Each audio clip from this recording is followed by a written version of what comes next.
This is the story of a man named Stanley.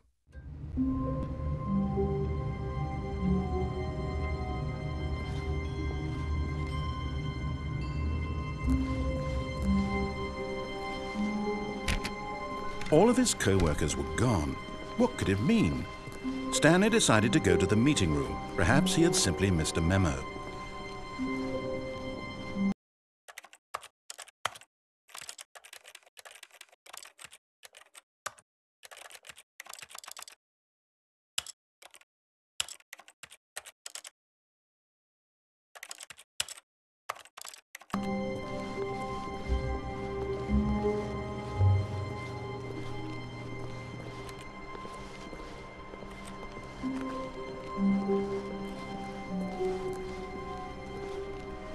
When Stanley came to a set of 2 open doors, he entered the door on his left.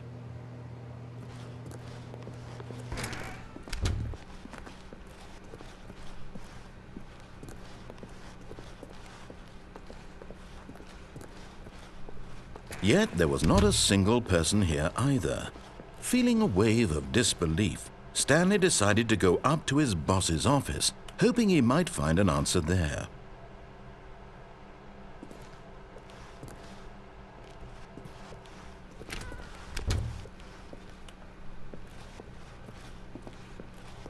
Coming to a staircase, Stanley walked upstairs to his boss's office.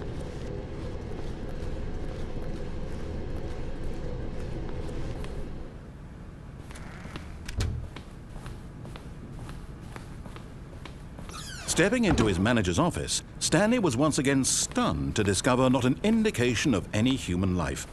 Shocked, unraveled, Stanley wondered in disbelief who orchestrated this. What dark secret was being held from him?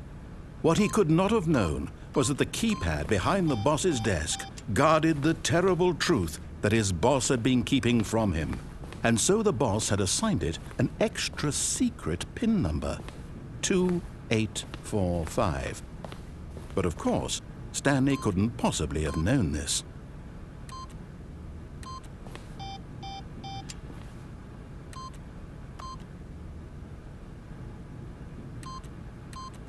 Yet incredibly, by simply pushing random buttons on the keypad, Stanley happened to input the correct code by sheer luck. Amazing. He stepped into the newly opened passageway.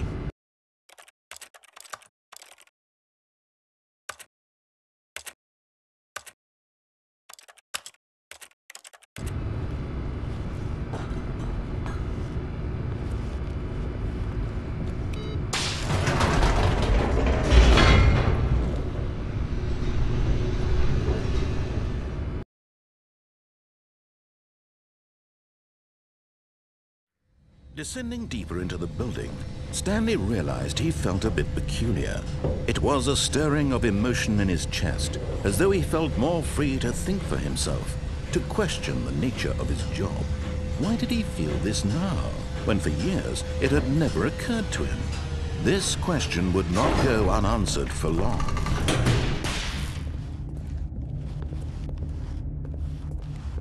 Stanley walked straight ahead through the large door that read Mind Control Facility.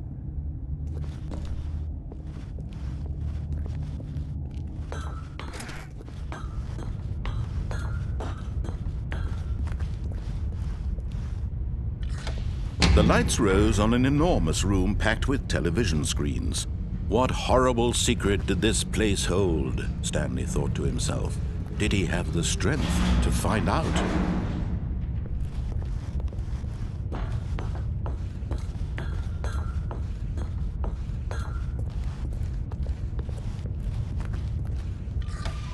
Now the monitors jumped to life, their true nature revealed. Each bore the number of an employee in the building, Stanley's co-workers. The lives of so many individuals reduced to images on a screen, and Stanley, one of them, eternally monitored in this place where freedom meant nothing.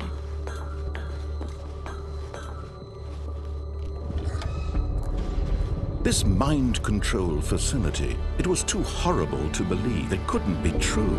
Had Stanley really been under someone's control all this time? Was this the only reason he was happy with his boring job? That his emotions had been manipulated to accept it blindly? No, he refused to believe it. He couldn't accept it. His own life in someone else's control? Never! It was unthinkable, wasn't it? Was it even possible? Had he truly spent his entire life utterly blind to the world? But here was the proof. The heart of the operation. Controls labeled with emotions. Happy, or sad, or content. Walking, eating, working. All of it monitored and commanded from this very place. And as the cold reality of his past began to sink in, Stanley decided that this machinery would never again exert its terrible power over another human life. For he would dismantle the controls once and for all.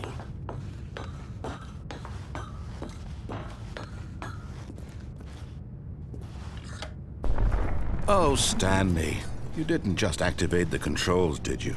After they kept you enslaved all these years, you go and you try to take control of the machine for yourself. Is that what you wanted? Control? Oh, Stanley, I applaud your effort, I really do. But you need to understand, there's only so much that machine can do. You were supposed to let it go, turn the controls off, and leave. If you want to throw my story off track, you're going to have to do much better than that. I'm afraid you don't have nearly the power you think you do. For example, and I believe you'll find this pertinent, Stanley suddenly realized he had just initiated the network's emergency detonation system. In the event that this machine is activated without proper DNA identification, nuclear detonators are said to explode, eliminating the entire complex. How long until detonation then? Let's say 2 minutes. Now this is making things a little more fun, isn't it, Stanley? It's your time to shine. You are the star. It's your story now. Shape it to your heart's desires. Oh, this is much better than what I had in mind. What a shame we have so little time left to enjoy it. Mere moments until the bomb goes off. But what precious moments each one of them is. More time to talk about you, about me, where we're going, what all this means. I barely know where to start. What's that? You'd like to know where your co-workers are? A moment of solace before you're obliterated? All right, I'm in a good mood. You're gonna die anyway. I'll tell you exactly what happened to them. I erased them. I turned off the machine. I set you free.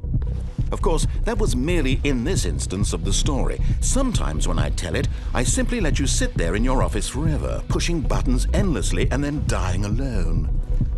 Other times, I let the office sink into the ground, swallowing everyone inside, or I let it burn to a crisp. I have to say this, though, this version of events has been rather amusing.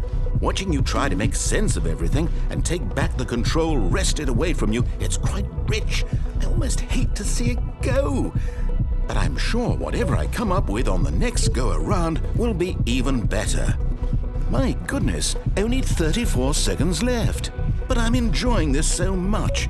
You know what? To hell with it. I'm going to put some extra time on the clock. Why not? These are precious additional seconds, Stanley. Time doesn't grow on trees. Oh dear me, what's the matter, Stanley? Is it that you have no idea where you're going or what you're supposed to be doing right now? Or did you just assume when you saw that timer that something in this room was capable of turning it off? I mean, look at you. Running from button to button, screen to screen, clicking on every little thing in this room. These numbered buttons, no, these colored ones, or maybe this big red button, or this door. Everything, anything, something here will save me. Why would you think that, Stanley? That this video game can be beaten? Won? Solved? Do you have any idea what your purpose in this place is?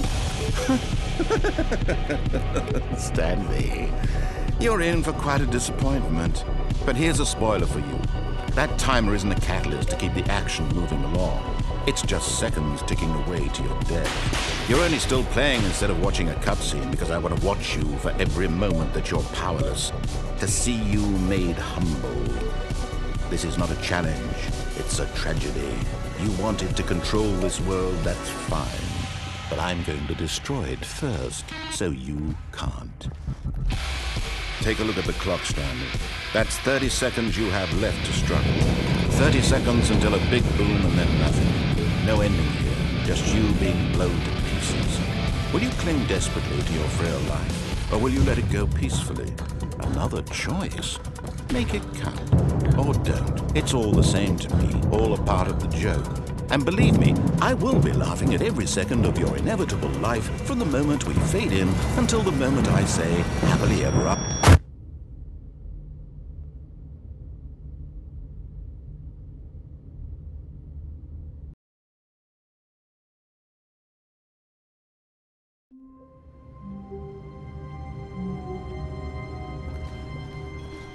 All of his co-workers were gone.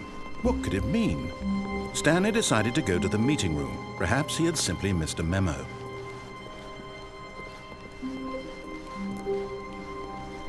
When Stanley came to a set of 2 open doors, this was not the correct way to the meeting room, and Stanley knew it perfectly well. Perhaps he wanted to stop by the employee lounge first, just to admire it. Ah, yes, truly a room worth admiring. It had really been worth the detour, but eager to get back to business, Stanley took the first open door on his left.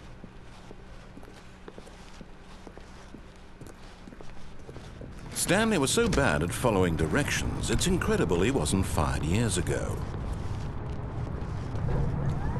Look, Stanley, I think perhaps we've gotten off on the wrong foot here. I'm not your enemy, really, I'm not. I realize that investing your trust in someone else can be difficult, but the fact is that the story has been about nothing but you all this time. There's someone you've been neglecting, Stanley. Someone you've forgotten about. Please, stop trying to make every decision by yourself. Now, I'm not asking for me, I'm asking for her. This is it, Stanley. Your chance to redeem yourself, to put your work aside, to let her back into your life. She's been waiting. That's her, Stanley.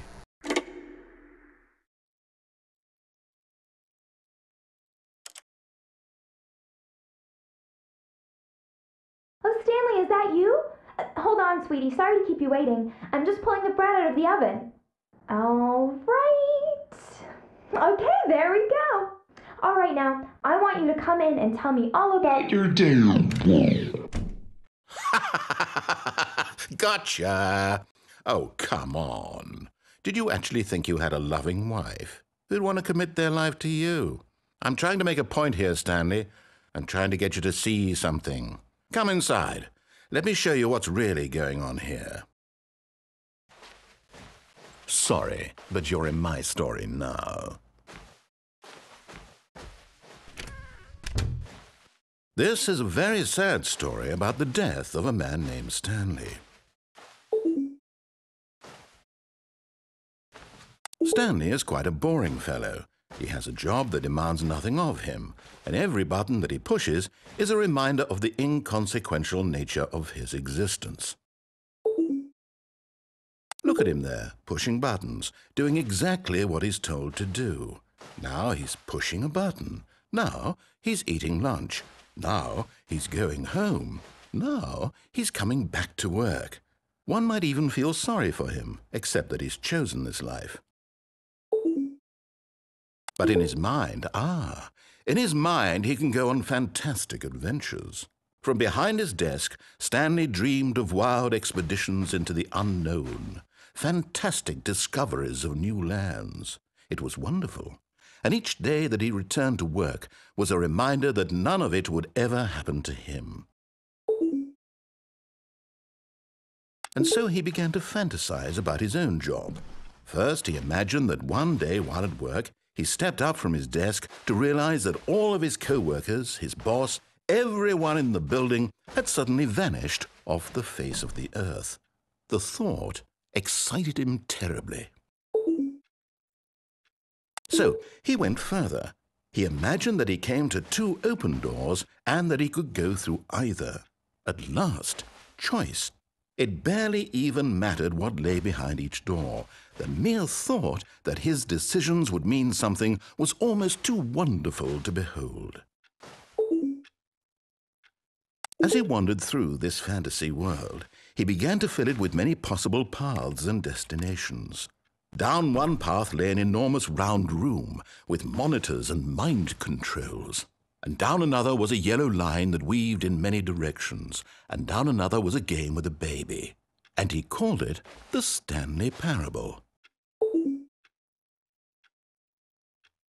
It was such a wonderful fantasy, and so in his head he relived it again, and then again, and again, over and over, wishing beyond hope that it would never end, that he might always feel this free. Surely there's an answer down some new path, mustn't there be? Perhaps if he played just one more time.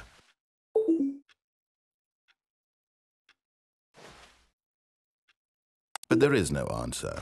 How could there possibly be? In reality, all he's doing is pushing the same buttons he always has. Nothing has changed. The longer he spends here, the more invested he gets, the more he forgets which life is the real one. And I'm trying to tell him this, that in this world he can never be anything but an observer, that as long as he remains here, he's slowly killing himself. But he won't listen to me. He won't stop. Here, watch this. Stanley, the next time the screen asks you to push a button, do not do it.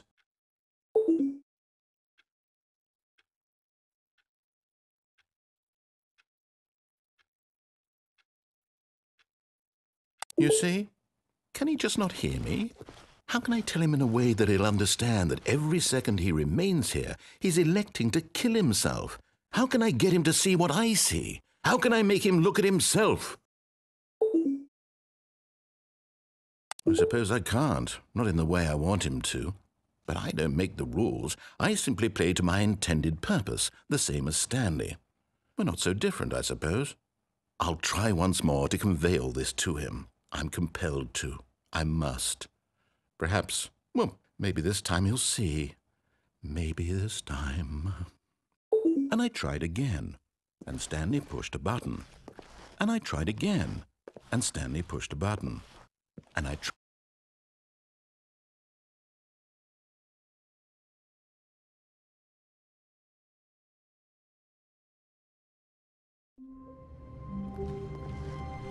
All of his co-workers were gone.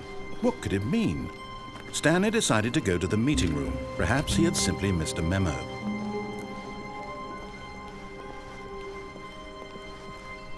When Stanley came to a set of 2 open doors, he entered This was not the correct way to the meeting room, and Stanley knew it perfectly well.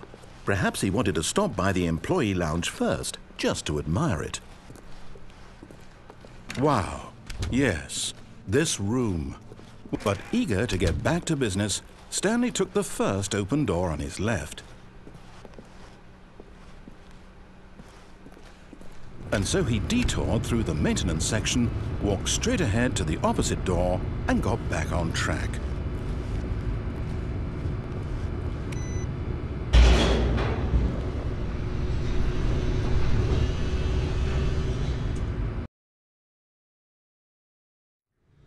But Stanley didn't want to go back to the office.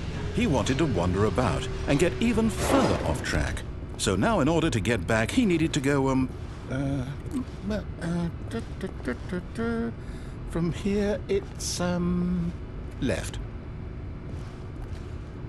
Oh, no, it's to the right, my mistake. No, not the right. Why would I have ever said it was to the right? What was I thinking? It's clearly... Oh dear, would you hold on for a minute, please? Now, let's see. We went down right, left, down, left, right. Yep, okay, yes. I've got it now. This story is absolutely, definitely this way.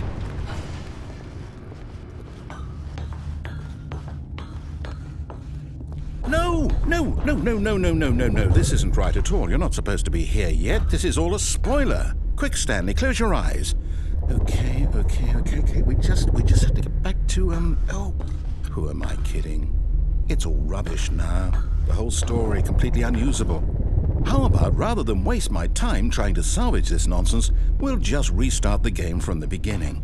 And this time, suppose we don't wander so far off track, Okay, from the top.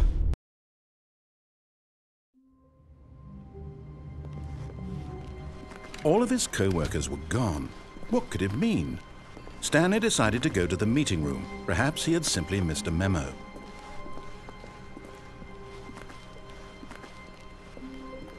When Stanley... Wait, what? No, I restarted. I swear I definitely restarted the game over, completely fresh. Everything should be... Oh, did something change? Stanley, did you change anything when we were back in that room with all the monitors? Did you move the story somewhere or... Hold on. Why am I asking you? I'm the one who wrote the story. It was right here just a minute ago. I know for sure that it's here somewhere. Okay, then.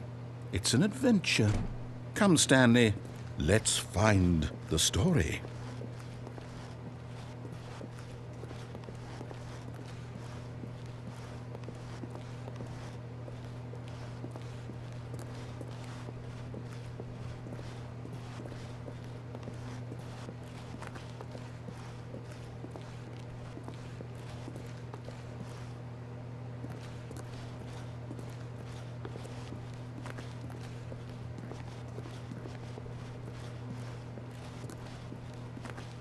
I'll say it. This is the worst adventure I've ever been on. I can promise you there definitely was a story here before. Do we need to restart the game again? Well, I find it unlikely that we'll ever progress by starting over and over again, but it's got to be better than this. Okay, let's give it a shot. Why not? All of his co-workers were gone. What could it mean? Stanley decided to go to the meeting room. Perhaps he had simply missed a memo.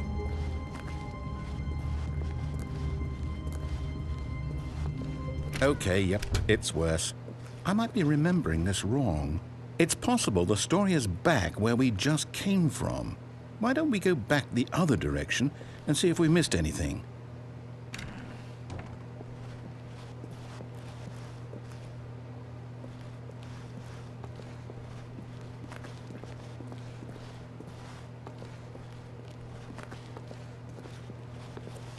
Aha! I knew we'd miss something. The story. Here it comes. No, wait, never mind. Not the story. Okay, let's head back the other way and retrace our steps.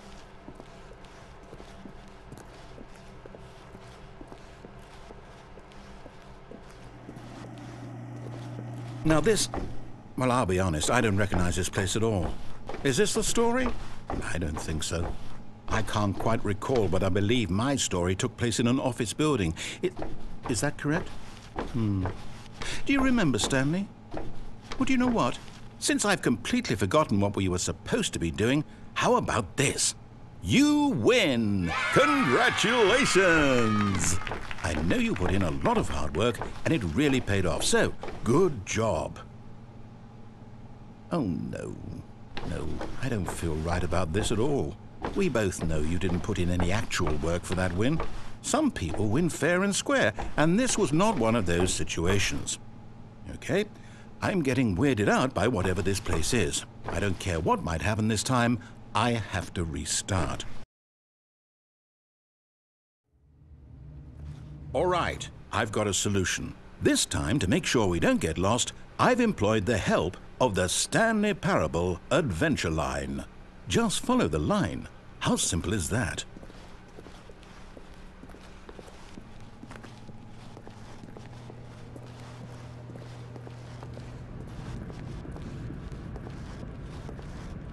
You see? The line knows where the story is. It's over in this direction. Onward, Stanley, to destiny. Though, here's a thought. Wouldn't wherever we end up be our destination, even if there's no story there? Or to put it another way, is the story of no destination still a story? Simply by the act of moving forward, are we implying a journey such that a destination is inevitably conjured into being via the very manifestation of the nature of life itself? Whoa. Hang on. That got a bit weird back there. Well, I'd like to apologize. Not sure where I was going with all that. You know what? I think what we need right now is a bit of music to lighten the mood.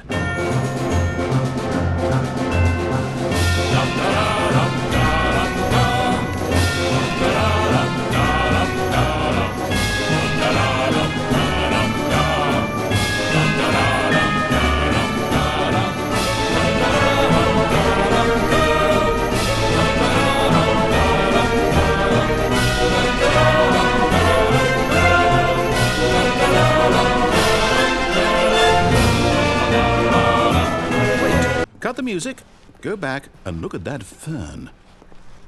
Wait, what? We're back at the office? No. Line, you do know we're looking for the Stanley Parable, right? The story? Is any of this ringing a bell? Oh, no, not again. Line, how could you have done this to us? And after we trusted you, after everything we've been through, you... Oh, I can't take this anymore. To hell with it. Restart.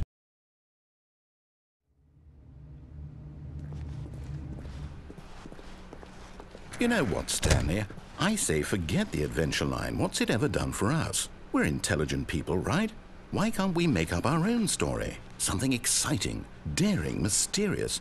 Ooh, this all sounds perfectly doable. Why don't we simply start wandering in, well, I don't know. How about this direction? Now, yes, this is exciting. Just me and Stanley forging a new path, a new story. Well, it could be anything. What do you want our story to be? Go wild. Use your imagination. Whatever it might be, Stanley, I'm ready for it.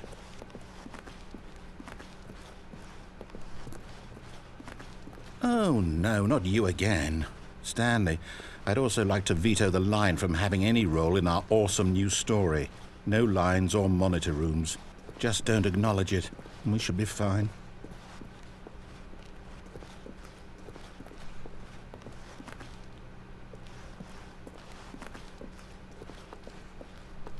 Ah, a choice. We get to make a decision. From here, the story is in our control. How important we mustn't squander the opportunity. In fact, I believe I need a minute to think here. Just walk in circles for a minute. Okay, so I know that each door has to lead somewhere, which means that somewhere at the place where we're trying to go, there must be a reverse door that leads here. And that in turn means that our destination corresponds with the counter-inverted reverse door's origin. So starting from the right, let us ask, will taking the right door lead us to where we're going? And since the answer is clearly yes, then by all accounts, the door on the right is the correct one. Another victory for logic. Come, Stanley, our destiny awaits. Oh, hold up, what's this? The confusion ending. You're telling me that's what this is? It's all one giant ending? And we're supposed to restart the game, what, eight times? That's really how all this goes? It's all determined? So now, according to the schedule, I restart again. Then what? Am I just supposed to forget? Well, what if I don't want to forget? My mind goes blank simply because it's written here on this thing, wall. Well, who consulted me? Why don't I get to decide? Why don't I get a say in all of this? Is it really? No, it can't be. I don't want it to be. I don't want the game to keep restarting. I don't want to forget what's going on. I don't want to be trapped like this. I won't restart the game. I won't do it. I won't do it. I won't do it. And the timer stopped? Does that mean, did we do it? Did we break the cycle? The, whatever it is that made this schedule? How would we even know? Will someone come for us? Will something happen? So, okay. I guess now we just wait, you know. I suppose in some way that this is a kind of story, wouldn't you agree? I'm not quite sure if we're in the destination or the journey, though they're always saying that life is about the journey and not the destination, so I hope that's where we are right now. We'll find out, won't we? Eventually. Well, in the meantime,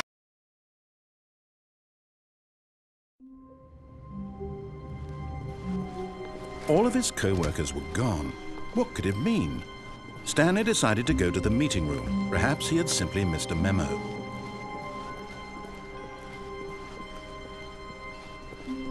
When Stanley came to a set of 2 open doors, he entered the door on his left.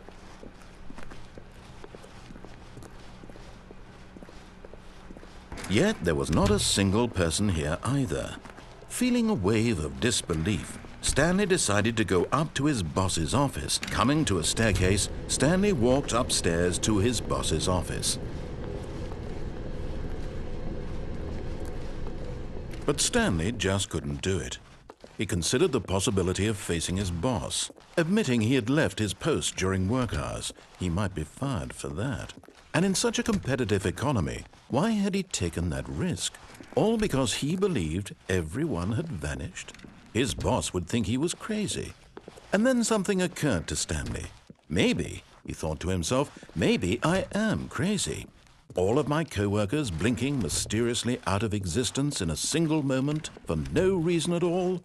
None of it made any logical sense. And as Stanley pondered this, he began to make other strange observations. For example, why couldn't he see his feet when he looked down? Why did doors close automatically behind him wherever he went? And for that matter, these rooms were starting to look pretty familiar. Were they simply repeating? No, Stanley said to himself, this is all too strange. This can't be real. And at last, he came to the conclusion that had been on the tip of his tongue. He just hadn't found the words for it. "I'm dreaming!" he yelled. "This is all a dream." Oh, what a relief Stanley felt to have finally found an answer, an explanation. His co-workers weren't actually gone. He wasn't going to lose his job. He wasn't crazy after all. And he thought to himself, I suppose I'll wake up soon. I'll have to go back to my boring real-life job pushing buttons. I may as well enjoy this while I'm still lucid. So he imagined himself flying and began to gently float above the ground. Then he imagined himself soaring through space on a magical starfield, and it too appeared. It was so much fun, and Stanley marveled that he had still not woken up. How was he remaining so lucid? And then perhaps the strangest question of them all entered Stanley's head. One he was amazed he hadn't asked himself sooner. Why is there a voice in my head dictating everything that I'm doing and thinking? Now the voice was describing itself being considered by Stanley, who found it particularly strange. I'm dreaming about a voice describing me, thinking about how it's describing my thoughts, he thought. And while he thought it all very odd and wondered if this voice spoke to all people in their dreams, the truth was that, of course, this was not a dream. How could it be? Was Stanley simply deceiving himself, believing that if he's asleep, he doesn't have to take responsibility for himself? Stanley is as awake right now as he's ever been in his life. Now, hearing the voice speak these words was quite a shock to Stanley. After all, he knew for certain, beyond a doubt, that this was in fact a dream. Did the voice not see him float and make the magical stars just a moment ago? How else would the voice explain all that? This voice was a part of himself too. Surely, if he could just... He would prove it. He would prove that he was in control, that this was a dream. So he closed his eyes gently, and he invited himself to wake up.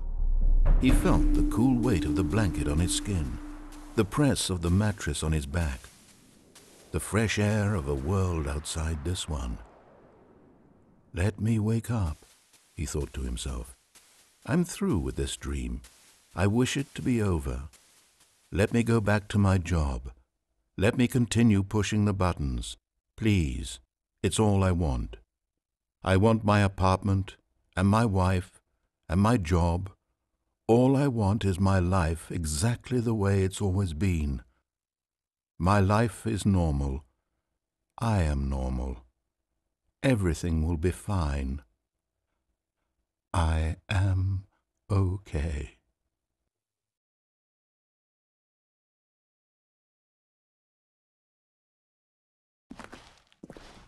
Stanley began screaming.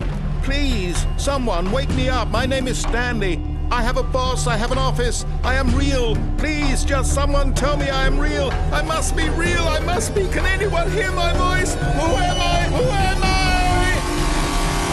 And everything went black.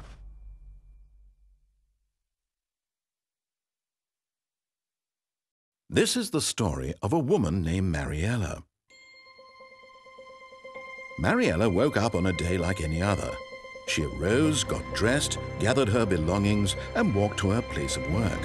But on this particular day, her walk was interrupted by the body of a man who had stumbled through town talking and screaming to himself, and then collapsed dead on the sidewalk.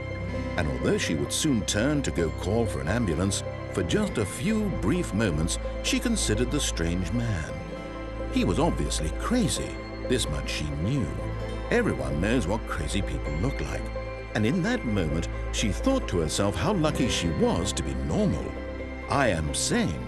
I am in control of my mind. I know what is real and what isn't. It was comforting to think this, and in a certain way, seeing this man made her feel better. But then she remembered the meeting she had scheduled for that day, the very important people whose impressions of her would affect her career, and by extension, the rest of her life. She had no time for this, so it was only a moment that she stood there, staring down at the body. And then she turned and ran.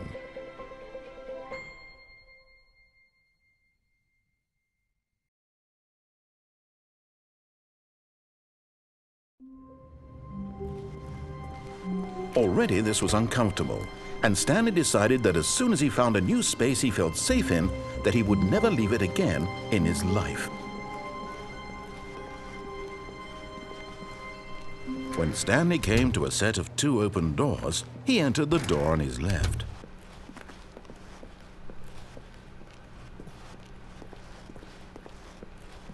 Yet there was not a single person here either. Feeling a wave of disbelief, Stanley decided to go up to his boss's office. Coming to a staircase, Stanley walked upstairs to his boss's office.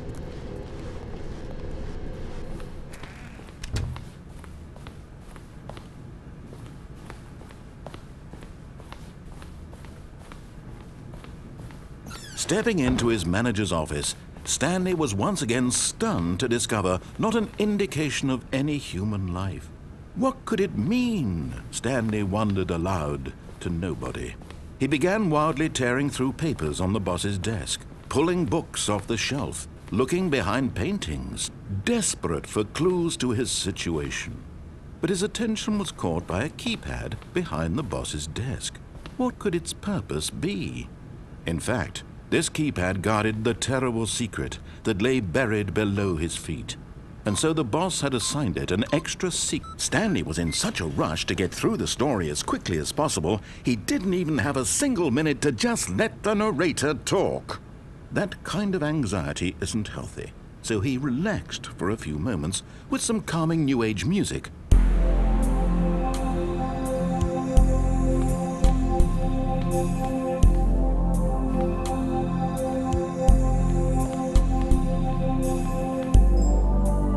Feeling soothed and rejuvenated, Stanley calmly walked forward into the opened passageway.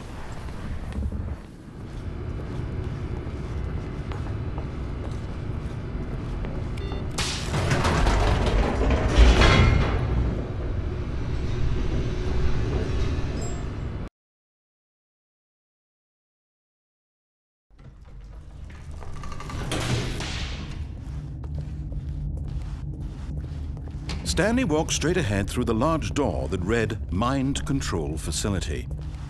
Although this passageway had the word Escape written on it, the truth was that at the end of this hall, Stanley would meet his violent death.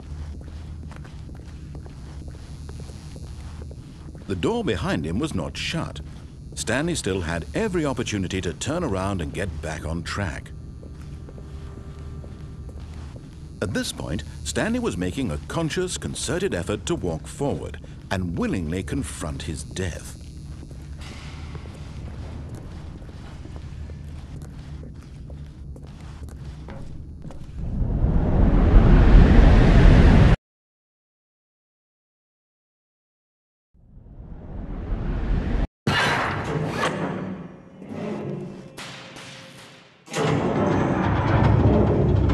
machine whirred into motion and Stanley was inched closer and closer to his demise, he reflected that his life had been of no consequence whatsoever.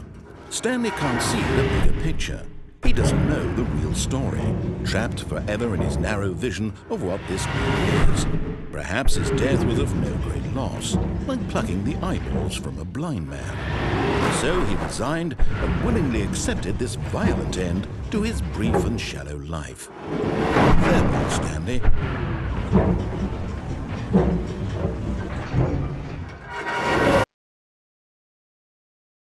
"Farewell, Stanley," cried the narrator, as Stanley was led helplessly into the enormous metal jaws. In a single visceral instant, Stanley was obliterated as the machine crushed every bone in his body, killing him instantly.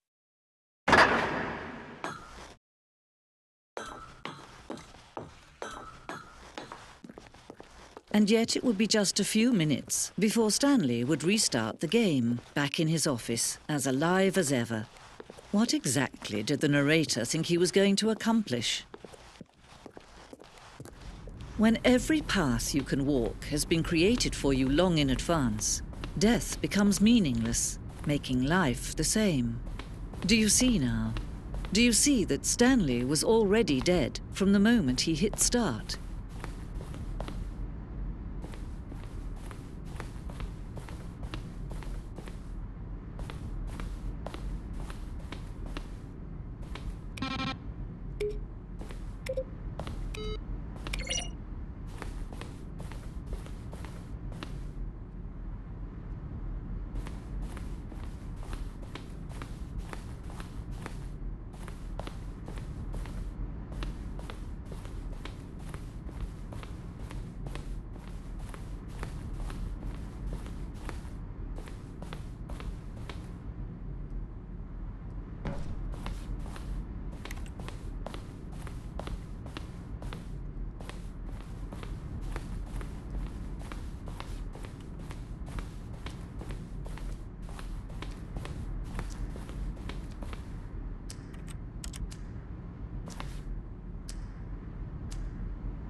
Oh, look at these two. How they wish to destroy one another.